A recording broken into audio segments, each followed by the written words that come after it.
Hər vaxtınız xeyir, kanalımıza xoş gəldiniz.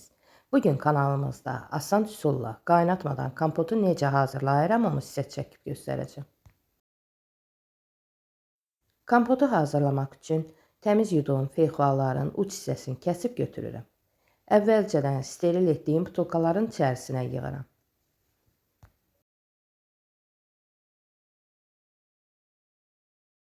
Feyxua kompotun yemişanla birlikdə hazırladıqda həm rəngi gözəl olur, həm də ki, çox faydalı bir kompot olur. Dadına isə doymaq olmur, sınamağa dəyər.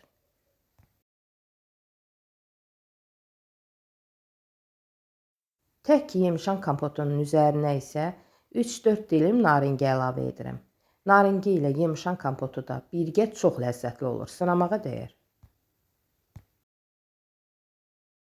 Hər butulkaya yarım stəkan da şəkər əlavə edirəm. Qeyd edim ki, şəkərin miqdarını zövqə görə artırıb azaltmaq olar.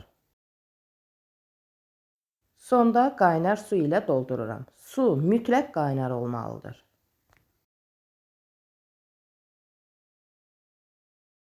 Butulkaları azacıq fırladıb içərisindəki havanı çıxardıram. Təzə qapaqla bağlayıram. Qapaqların kip bağlandığından əmin olmaq lazımdır.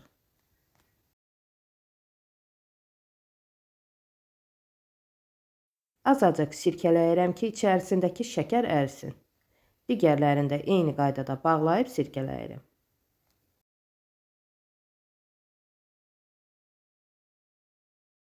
Qalın bir adyala büküb 2 gün bu şəkildə saxlayıram. Üzəri isti olduqda daha yaxşı rəngi çıxır. Artıq gördüyünüz kimi kompot hazırdır. Rəngi də, dadı da mükəmməl alınıb. Hər kəsə bu üsulu mütləq sınamağı tövsiyə edirəm.